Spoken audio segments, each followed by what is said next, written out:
4-cü fəsil. Qəfəsdəki quş. Nəhayət, Rod parkına çatdım və Petersonların ferması adlanan restorana girdim. Belə qəribə adı olan restoranın içəri və çöl divarları boyu inək şəkillər çəkilmişdi. Bura şəhərin mərkəzində gediş-gəlişin və müxtəlif dükanların çox olduğu bir səmtdə yerləşirdi. Düşünürdüm ki, belə qaynar ərazidə yerləşən restoranın adı yerə uyğun olmalıdır. Görəsən, hardasa tənha bir yerdə izdihamlı şəhər adlı restoran var? Ana məni gözlərini, tez əllərini önlüyünə sildi. Harda qalmısan? Sənə görə narahat oldum. Ana, avtobusa çata bilmədim və buna görə də piyada gəlməli oldum. Orada otur, ev tapşırıqlarını işləməyə başla. Anam əli ilə piştaxtanın axırını işarə elədi. Həmişə eyni yerdə otururdum, çünki burada anam məni rahat görə bilirdi. Mənə nəsə sözün var? Anam soruşdu. O çox yorğun görünürdü. Sənə zəng vurmuşdular? Ehtiyatla soruşdum. Hə, zəng vurmuşdular. Hər şeyi danışdılar. Heç başa düşmürəm axı, sən nə üçün belə hərəkət etmisən? Anam qəmgin halda soruşdu. Onun səsindən nə qədər kədərli olduğunu hiss edə bilirdim. O əsəbi deyildi, sadəcə eşitdiyi xəbərə görə məyus olmuşdu. Sinidəki dondurma qablarında rəngarəng dondurmalar var idi. Çələkli, fındıqlı, qarağatlı dondurmalar, çəhrayı, yaşıl və bənövşəyi rənglərdə idi. Dondurmalara baxaraq onların əsasında ağlasığmaz aləmdə necə bir rəsm çəkə bilərəm deyə fikirləşdim. Bəlkə dondurmadan əriyən dağ çayları çəkim, şəkildə konus formasında başı olan bir adam, banan formalı dondurmanın, yəni qayığın içində oturub, qaşıqla avar çəkir. Elay, sən mənə qulaq asırsan? O, ana, bağışla, mırıldanaraq cavab verdim və stolun üstünə fırlandım. Artıq nə deyəcəyini bilmirəm. Əsəbi halda dilləndi. Bu zaman anamın müdiri eynəyin üstündən ona baxırdı. Anam mənə tərəf əyilib pıçıldadı. İndi ev tapşırıqlarını yaz, gedəndə evdə bu barədə danışarıq. Hə, bir də bəsdir fırlandın. Üzr istəyirəm. Elə bildim ki, verdiyim açıqca Mrs. Hall'un xoşuna gələcək. Axı, bu necə mümkün ola bilər? Hardan ağlına gəlib? Ana belə deyərək dondurmanın olan sinini götürüb piştaxtadan aralandı. Kitabımı çantadan çıxardıb açdım və oxumağa çalışdım. Kitabdakı hərflər rəqs edirdilər. Öz-özümə düşündüm ki, görəsən hərflər belə hərəkət edərkən insanlar kitabı necə oxuyurlar? Oxumaq əvəzinə qəhvə aparatından çıxan buxara baxdım və buxar vulkanını təsəvvür etməyə çalışdım. Dinozavrlar qəhvə içə-içə dayanıb, böyük meteoritin səmada axıb getməyinə baxır və bunun necə gözəl göründüyünü deyirdilər. Bir anlıq ağlıma gəldi ki, onlar hər gün məktəbə gəlmədikləri üçün necə də xoşbəxtdirlər.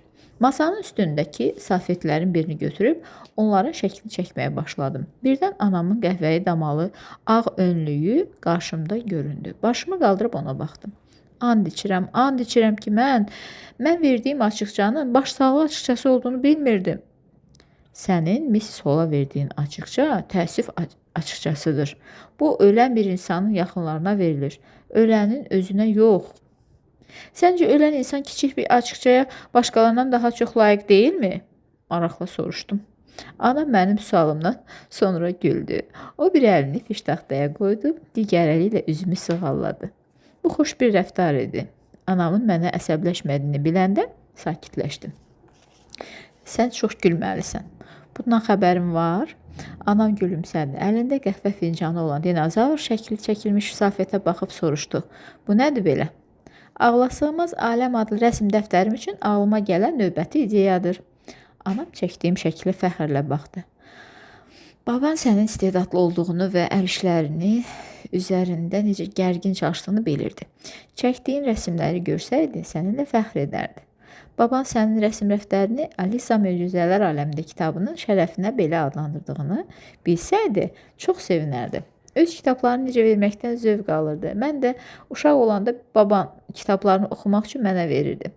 Alisa Möcüzələr Aləmində heç nəyin mənasının olmadığı aləmdə yaşamaq haqqında kitabın mənim üçün böyük mənası var idi. Mən babam üçün çox darıxıram. Kədərlənərək köksümü ötürdüm. Mən də əzizim. Atam hər dəfə yeni bir hərbi hissəyə təyin olunanda biz evimizi dəyişməli olurduq. Bu zaman babam da bizimlə hər yerə gəlirdi. Babamın yenidən harasa köçdüyümüzü bilməməsini düşünmək adama qəribə gəlirdi. Şüşə qapı tərəfdən tanış səslər eşitdim. Bu Şay və Jessica idi. Çevrilib ətrafa baxanda Şay məni gördü. O, gör burada kimi görürəm? Eli Nickerson. Onlar anamın bu restoranda işlədiyini bilirdilər və əvvəllər də bir neçə dəfə məni burada görmüşdülər. Başa düşdüm ki, indi onların burada olması heç də təsadüf deyil. Eli, sən elə o gedən getdin, bir də heç sinifə qayıtmadın. Biz sənə görə çox narahat olduq, Şay dedi. Zarafata bax da. Onlar öz aralarında pıçıldaşıb gülüşürdülər. Üzümü yana çevirəndə Jessica soruşdu. Sən nə gəlib bizimlə oturmursan? Jessica'nın səsindən mənimlə bağlı nəsə bir hiyləgər plan olduğunu anlamışdım. Bu heç də dostcasına təklif deyildi. Əzizim, istəyirsənsə dostlarınla vaxt keçirə bilərsən. Anam nəzakətlə dilləndi. Gözlərimlə anama işarə etdim ki, israr etməsin. Bu zaman Şay anamın mənə dediyi əzizim sözünü uşaq səsi ilə yamsılayırdı. Anam əyilib qulağıma pıçıldadı. Eli, sənin üçün yeni dostlar tapmaq yaxşı olardı. İndi onlara şans versən, heç nə itirməzsən. Deyəsən, anam Şayın etdiyi hörmətsizliyi eşitməmişdi. Biz piştaxtanın yanında otura bilərik, Şay soruşdu. Əlbəttə, anam cavab verdi. Çox yaxşı. Onlar piştaxtanın yanında oturanda bizim aramızda sadəcə 2 nəfər oturacaq qədər məsafə var idi.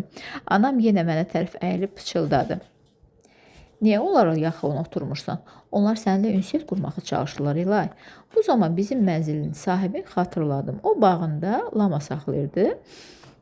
Mən lamaları çox sevirəm, amma anam onlarda pis qoxu gəldiyini deyir və məni həmişə onlardan uzaq saxlayır. Anama tərəf əyilib dedim. Mənim onlarla oturmağım sənin mənə lama almağın kimidir. Anam bu sözümü gülümsədi. Biz lama alsaq, onun adını nə qoyacağıq? Gülümsədim, cavab vermədim. Sən necə də tərssən, Eli. Anam da təbəssümlə dedi. Şay və Jessica iki pişiyin qəfəsdəki quşlara baxdığı kimi bizə baxırdılar. Anam onlara yaxınlaşdı. Salam qızlar, sizə nə gətirim? Jessica əvvəlcə çiyələkli dondurma sifariş etdi. Şay şokoladlı dondurma istədi. Jessica da fikrini dəyişdi. Mən də şokoladlı dondurma istəyirəm. Diqqətlə Jessica'ya baxdım. Bu həmin qız idi. Anam sifarişləri gətirib içəri keçəndən sonra Şay məni səslədi. Eli, ona baxdım. Niyə Mrs. Hall'a belə bir açıqca verdim? Bu suala tutarlı cavabım olmadığı üçün gözümü kitaba zillədim. Onlara əhəmiyyət verməməyə çalışdım. Əvvəllər də bir neçə dəfə mənə beləcə sataşmışdılar. Jessica ətrafa baxıb istehzalı şəkildə güldü və soruşdu. Sənin anan həmişə ofisiant olub? Yox, anam əvvəllər kosmonavt olub deyə birdən cavab verdim. Jessica və Şay cavabıma güldülər. Mətbəxdə olan anam isə onların gülüşdüyünü eşidib gülümsədi. Elə bildi ki, mən onlarla dostlaşıram. Mənim atamın gül mağazası var və o deyir ki, Jessica danışmağa başladı. Şay Jessica'nın sözünü kəsdi. Eli, bəlkə sən də böyüyəndə ofisiant işləyə bilərsən. Menyudakı dondurma çeşidlərini mənim üçün oxuya bilərsən. Özün çətinlik çəkirəm. Sonra Şay çevrilib tavanda asılan kub şəkilli lövhəni göstərdi. Orada bütün çeşidlər yazılmışdı. Amma kub tərpəndiyi üçün yazılanları oxumaq çətinləşirdi. Getdikcə pörtürdüm. Yoxsa onlar mənim oxuya bilmədiyimi öyrənmişdilər. Hər ikisi istehzalı şəkildə gülməyə başladı. Birdən 2 il əvvəl başqa məktəbdə başıma gələnlər yadıma düşdü. Sinifə ilk gəldiyim gün ucadan oxumaq məcburiyyətində qalmağım gözlərimin önündə canlandı. Əslində oxumağa cəhd etməməli idim. Amma nədənsə hərdən şirrə yeyirəm, özümdən asılı olmadan cəsarətlənirəm və fikirləşirəm ki, bu dəfə məndə alınacaq. Amma hər dəfə pis vəziyyətdə qalıram. Həmin gün səsləndirdiyim cümlə belə idi. Makaron saatda 20 mil sürətlə üzür. Halbuki makaron yox, dəniz inəyi yazılıbmış. Əlbəttə ki, bütün sinif oxumağıma güldü. Müəllim də gülməkdən özünü saxlaya bilmədi. Mən isə özümü elə göstərdim ki, güya bilərəkdən belə oxumuşam. Bir anlıq yerimdə donub qaldım. Nə edəcəyimi bilmirdim və Jessica'nın yanında özümü alçalda bilməzdim. Ayağa qalxıb piştaxtanın arxasına, oradan da içəri otağa keçdim. Əslində mənə ora keçməyə icazə yox idi, amma yeganə yer oraydı ki, canımı bunlardan qurtara bilim. Üstündə turşu bankaları və ədviyyat qutuları olan metal rəflərin arxasına keçdim. Divara söykəndim. Bütün sözlərin ətrafında rəqs etdiyini gördüm. Bankaların, qutuların və butulkaların üzərindəki sözlər. Deyəsən, mən onlardan heç vaxt canımı qurtara bilməyəcəm. 2-ci sinifdə oxuyanda başıma gələn hadisə yadıma düşdü. Müəllim lövhədə hərflər yazmışdı və məndən onları oxumamı istəmişdi. Lövhəyə baxanda heç nə anlamırdım. O dəfələrlə oxumamı istəsə də bunu bacarmadım. Nəhayət müəllimin səbri daşdı və sərt şəkildə üstümə qışqırdı. Bura sənin adını yazmışam, Eli Nickerson. 2-ci sinif şagirdinin belə təhqir olunduğu zaman hansı hisslər keçirdiyini təsəvvür edin. Həmin vaxt gözlərim doldu və ağlamağa başladım. Amma bu hadisəni tezliklə unutdum. Çünki bilirdim ki, tezliklə ifşa olunacağam. Onların bu sirrimi anlamayacağını düşündüyüm zaman o qədər narahat oluram. Qarnım elə bil ağrıyır. Sanki kimsə mənim qarnıma təpiklə vurur. Bu vaxt anam mənə yaxınlaşdı. Eli, dostların çıxıb gedib. Sən burada neynirsən? Həqiqəti ona deyə bilməzdim. Çünki mənim dostlarımın olması fikri onu çox sevindirirdi. Əzizim, Mən sadəcə ketçupun tərkibini oxumağa çalışırdım. Anam qaşlarını qaldırdı. Nəsə baş verdiyini bilirdi. Mən isə onun yeni bir sual verməsini gözləmədən yanından keçib getdim. Restoranın içinə girib bayaq Jessica ilə Şahin oturduğu yerə yaxınlaşdım və onların boş qablarının yanında oturdum. Deyəsən, onlar mənə mesaj qoymuşdular. Mən digər insanlardan fərqli olaraq bu boş qablar kimiyəm. Amma həmin boş qablar mənə deyirdi ki, bu həyatımda indiyədək yaşadığım ən pis il olacaq. Bu da həqiqətən də nəsə ifadə edirdi.